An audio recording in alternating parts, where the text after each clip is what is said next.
é melhor ouvir a do papai. Só podemos ouvir essas 2 horas. Ela está repreendendo, eu não posso ouvir Satanás, mas ele sopra no seu ouvido, sopra. Você não pode obedecer, mas ele sopra. Às vezes ele fala até mais no seu ouvido do que o próprio Deus. E a passagem diz assim: veio a palavra do Senhor a Jonas, filho de Amitai, dizendo: dispõe, vai à grande cidade de Nínive e clama contra ela, porque a sua malícia subiu até mim. As coisas estão muito boas para subir até Deus, aí. Jonas se dispôs, mas para fugir da presença do Senhor para Tarsis. E tendo descido a Jope, achou um navio que ia para Tarsis. Pagou, pois, a sua passagem e embarcou nele, para ir com eles para Tarsis, para longe da presença do Senhor. Mas o Senhor lançou sobre o mar um forte vento e fez no mar uma grande tempestade, e o navio estava a ponto de se despedaçar. Então os marinheiros, cheios de medo, clamavam cada um ao seu Deus, e lançavam ao mar as cargas que estavam no navio, para aliviar do peso dela. Jonas, porém, havia descido ao porão e se deitava, e dormia profundamente. Chegou-se a ele o mestre do navio e lhe disse: que se passa contigo? Agarrado no sono, levanta-te e volta o teu Deus. Talvez assim esse Deus se lembre de nós, para que não pereçamos. E dizia uns aos outros: vinde e lançamos sorte, para que saibamos por que causa que nos sobreveio este mal. E lançaram a sorte, e a sorte caiu sobre Jonas. Então lhe disseram: declare-nos agora, por que causa de que nos sobreveio este mal? Que ocupação é tua? De onde vens? Qual é a tua terra? E de que povo és tu? Ele lhe respondeu: sou hebreu e temo ao Senhor, o Deus do céu, que fez o mar e a terra. Então os homens ficaram possuídos de grande temor. Eles disseram: que é isto que fizeste? Pois sabia os homens que ele fugia da presença do Senhor, porque era declarado. Só até aqui. É uma passagem muito interessante, bem conhecida, porque conhece que está na igreja, não ouviu a passagem de Jonas, então eu já não sei o que possa estar se pregando na casa de Deus mais. Porque se a gente vai na escola também dominical, está lá falando de Jonas. Se a gente vai no culto de jovem, está lá falando de Jonas. Se vai no culto de ensinar alguma coisa, falam de Jonas. Mas quando eu falo assim, falando de Jonas em si, não é da passagem, mas muitas das vezes da nossa desobediência e rebeldia de não obedecer o nosso Pai. Não fazer o que Ele manda também gera um pecado e grande. Desobediente não só é aquele que peca, tomando uma, se prostituindo, fumando cigarro e maconha. Não. Eu não ia pregar para o povo, falar que Deus fez na minha vida e Ele vai fazer na dele. Eu também estou pecando. Porque um dos maiores mandamentos que Jesus disse: ide a toda criatura e pregai o Evangelho. É o mesmo que Ele vai dizer, a mesma graça que Ele alcançou não onde você estava, não onde você vivia, é capaz de alcançar quem está lá fora. Não tem diferença do tempo de Jonas para os dias atuais. Porque a Bíblia diz que a malícia daquele povo subiu até Deus. Será que o cheiro da qual está vivendo a nação nos dias de hoje, que a prática dos dias de hoje está subindo bem, mas na vida do Pai? Não está, não. E o Senhor decreta algo para ele. Durante 40 dias ela ia ser submetida, não ia existir mais. Não era só a terra, era a nação toda. Era uma naçãozinha pequenininha. E se você olhar assim, um dia assim, o quê? Eu acho que não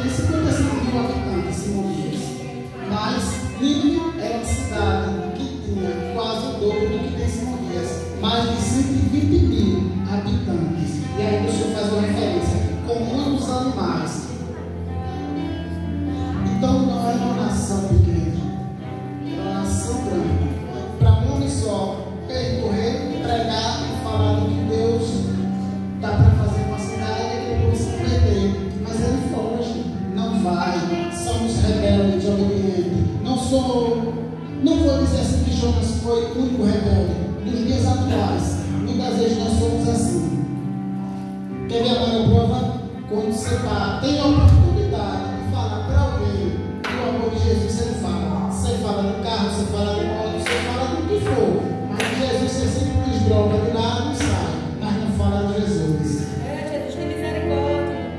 Vou contar uma experiência. Me contei quantos anos essa experiência? Essa experiência foi sexta-feira. Porque quem deve de passagem é museu. Se eu for pegar a minha vida e estar lembrando só do passado, o passado que me traz para lembrar é só de quando o Senhor me reservou. É a única coisa, porque o resto não presta. Ligo para um rapaz e digo assim: está na sua casa, eu vou ver. Ele disse: não, não ligo não, para esse mago velho, estou aqui no bar, em tal lugar, tomando muito, se preocupe comigo não. Aí eu pensei, não tem namoro, era já 5 horas. Eu ia embora, ainda tinha 220 quilômetros para rodar. Eu disse: não, mas eu vou aí. Não tem namoro, fui lá. Voltei quase 4 quilômetros. Vai lá, cheguei lá, aí tomando muito. No bar. Aí ele disse: não bar, porque no bar não é lugar do céu de Deus. Qual foi o lugar bom que Jesus andou? Que o povo era santo, perfeito. Me diga um só lugar. Não vi lugar bom. A diferença está na nossa religiosidade. Isso nos mata. Isso nos mata. Porque a nossa religiosidade, sou mais santo que aquele que está lá. Aí disse: eu não posso andar com maconheiro porque ele pratica coisa do capeta. Então, quando eu era um maconheiro que roubava também, não era para Jesus ter me alcançado, porque era um ladrão e maconheiro. Aí era para ter me alcançado. Aí hoje eu sou mais santo do que aquele que está lá. Não tem lógica. Aí eu voltei, tá no barzinho, mano. Aí ele me agradeceu, você voltou, eu falei: não, voltei, você não pensa que já fez a minha vida. Aí tá eu e outro colega, aí já apresenta com o colega dele, me apresenta com o bar. Só aí que eu sou de Deus, eu creio de cima dias. Esse homem é uma pessoa que Jesus na minha vida. Aí eu sinto vontade de orar pelo colega dele. Aí nisso eu fiz uma oração por ele e tal, e tudo tá tudo ok. Aí no final ele disse: faça uma oração por mim. O outro rapaz foi nesse momento, ele disse: faça uma oração por mim. Ele nem esperou chamar agora, escolhe por mim e pegue meu contato para você falar de Deus para mim. Aí eu não vou, porque eu sou mais santo do que eles, eu não vou passar no bar. Aquele que Jesus quer dizer: ei, vai naquela casa de prostituição, prega do meu amor para mim. Eu vou porque o povo vai pensar de mim que eu vou me prostituir naquele lugar. Eu não tenho nada a ver com o povo, não. Eu tenho a ver com aquele que me chamou. Glória a Deus. Vou ressaltar mais uma vez para a igreja. Certo dia, eu não entro em nenhum bar. Eu senti vontade de falar isso com o rapaz. Não entrei no bar. Quando foi? Quase escurecendo, me disse: ei, fulano é de moto, na entrada da cidade morreu. Sabe quem era esse fulano que morreu? O rapaz que Deus tinha mandado falar do amor dele para ele. E aí, como será? E a gente não conta, a gente não faz nada. Nós somos perfeitos. É muito interessante.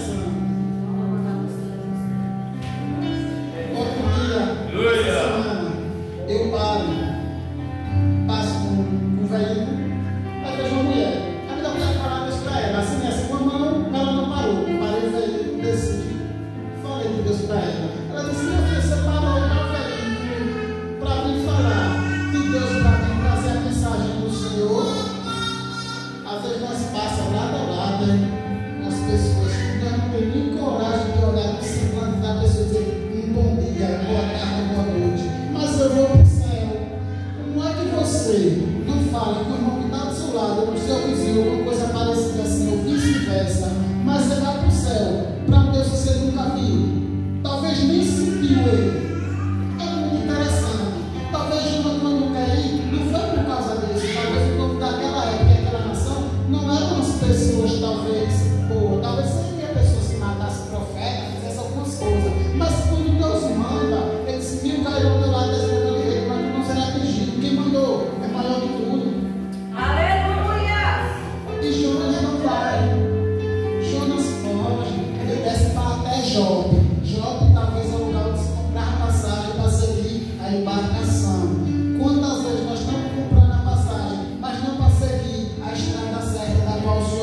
ordenou, mas sim para querer desviar do caminho.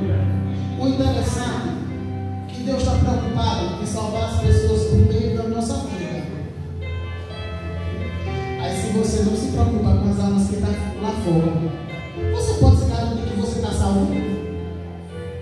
Eu acredito que não, porque quem tem a salvação dentro de si, ele procura salvar os outros também. É uma reflexão para mim, para a igreja. É uma reflexão muito grande, porque se você não se preocupa com a salvação dos outros, como é que você está salvo de verdade? Porque a maior preocupação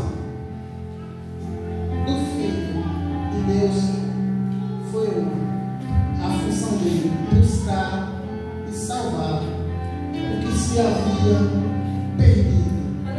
Glória a Deus! Se você está aqui hoje, nesta noite, é porque alguém falou do amor do grandão para você, do Jesus de Nazaré. E hoje, se alguém está afim de se pregar, pregando na igreja, todo mundo aqui já conhece a palavra. Todo mundo já conhece, a não ser que seja alguém que esteja visitando que não é da igreja, mas se for da igreja já sabe o que Jesus quer, que o Senhor ordena, que o Senhor manda na sua palavra. Na igreja todo mundo já conhece. E aí, se não ouvir pregação, você tem um manual desse que você tem em sua casa. Se você é crente e não tem um manual desse, tem alguma coisa errada com você. E acontece que Jonas foge para você fujando de cima para baixo. Cuidado com você que não faz o que o papai quer, porque com a sua desobediência não sofre só você, sofre quem está ao seu redor, porque aqueles homens do barco não têm nada a ver com a desobediência de Jonas. Às vezes está muita gente se afogando, andando ruim, porque tem alguém do lado que está encostado, desobedecendo a Deus. Aleluia, Jesus! Interessante que aqueles marinheiros não serviam a Deus, mas cada um tinha seu método de saber o que é que estava errado na embarcação. E o crente que diz que conhece o Deus que revela o oculto e escondido, não tem as suas práticas de buscar Deus para Deus mostrar o que é que está acontecendo. Porque quando vem aquele reviravolta no mar, aqueles marinheiros eram inteligentes. Talvez ele conhecia o tempo. Diz, olha, o tempo está maneiro, vamos seguir viagem, dá para a gente ir. Entra no barco, segue viagem. Mas no meio do caminho tem uma pedra de tropeço. Nem tudo que é pedra de tropeço, olhando assim, graça. Está declarado assim para dizer que vai me atrapalhar. Às vezes vem até com uma boa figurinha para você. Mas no caminho teve embaraço. O vento se levanta daquela forma, o mar se agita e o barco fica quase por dia a pique, se esbagaçar. E aí eles disseram o quê? Vamos lançar sorte para ver o que é, não tem que dar o erro. E o crente que conhece a Deus não tem os seus métodos de buscar para Deus revelar. Mas os marinheiros têm seu método, não sei qual era o método, mas eles descobriram que quem estava errado era Jonas. E aí, da qual o povo é tu? Qual a sua descendência? Qual é a tua ocupação? De que terra você? Houve várias perguntas. Por que houve várias perguntas? Porque não era de costume acontecer algo daquela forma nos outros dias.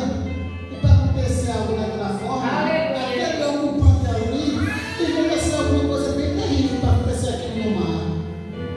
O ocupante estava de boa. Mas o problema, você sabe qual era? Era que o ocupante não estava na direção da rota certa. Quando o GPS te joga para a rota errada, você tem muitas complicações.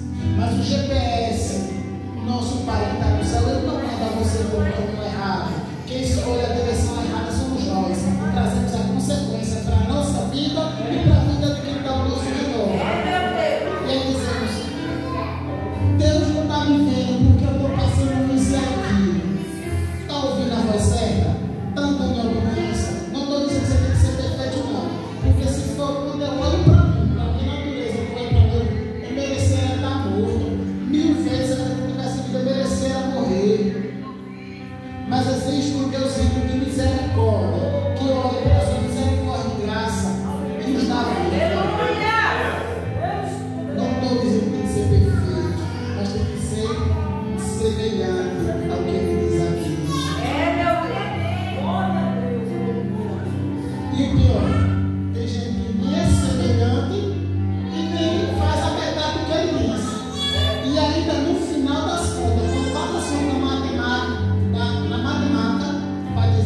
Deus ainda está errado.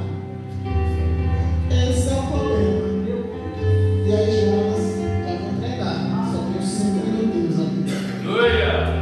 E aí, os homens ficaram curiados. O que é que vai fazer para nós que o vento se acalma? E cada vez mais eles se esforçaram para chegar a Berai, para deixar Jonas salvar e tudo se tornará bonança. Quando joga aquela passagemzinha que está, aquela ocupação que está atrapalhando a embarcação fora, o mar voltou normal. Aí é na hora de ter um encontro com o papai, vem um peixezinho. Aí muitos historiadores talvez dizem foi uma baleia, foi um tubarão, eu não sei que peixe foi, mas a Bíblia diz que foi um peixe. Ainda que fosse uma piaba, eu acreditaria, porque milagre e essas coisas só opera Deus. Aleluia! E aí acontece o quê? Do ventre do peixe, ele tem algo. E se humilhar e se voltar. Porque a gente só tem o costume de se voltar para Deus quando tem lá no profundo, lançado e volta no lamaçal, lá embaixo. Só temos esse costume. Se podemos evitar chegar lá no fundo, antes de chegar no fundo, nós temos a oportunidade de fazer o que Ele nos manda e fazer diferente, nós não faz. Só faz quando está lá no final. Mas nem todo mundo tem essa oportunidade de chegar até o final e clamar Ele novo. Muitos vão embora logo. Ele ainda teve a oportunidade de voltar e reconhecer. E uma das suas orações, se teve alguma coisa, Aleluia. voltarei e pagarei. Ei, todo mundo tem uma vida com papai, mas ninguém quer voltar para pagar, não. Acha que o sacrifício que Jesus fez já acabou, ele já fez o sacrifício? Tá bom. Tá bom não. Sacrifício é que nós não somos mais condenados se andarmos na palavra dele. Mas mesmo com sacrifício, se eu andar todo desalinhado, a condenação já não serve do meu jeito. Acontece o quê? Quando ele volta, quando ele diz, voltarei para ele, o Senhor alguém não pensa comigo, vamos ver o que é que Glória! e clama para aquele povo 3 dias e o povo se arrepende. Porque ele está precisando. Eles vão costume dizer o povo não quer Deus. Mas será que eu e você está pregando para que o povo queira Deus? Para você condenar alguém a alguma coisa, você tem que fazer primeiro. Você fez alguma coisa para estar lançando a sequência que o povo não quer Deus, você pregou, você nem pregou, já está condenando dizer que o povo não quer? Às vezes, não dominamos a nós próprios e achamos que o povo que está errado. Aí o povo está cedendo. Só sabe que o povo está cedendo e que sai para a rua. Eu não estou dizendo que é para você ir para o seu vizinho na rua de sua casa, não. Você quer ver o que é cedendo? Vai para onde ninguém conhece para você ver. Vai para onde ninguém conhece. Se você tem vergonha de pregar para o seu vizinho alguma coisa mais decente, para o seu parente, para o seu amigo, sai para fora. Sai para fora. Para você ver qual é a necessidade do povo.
igual a ele, olhando assim. Fujão, muitas vezes somos, mas que nós vamos converter alguém por meio da palavra que o Senhor manda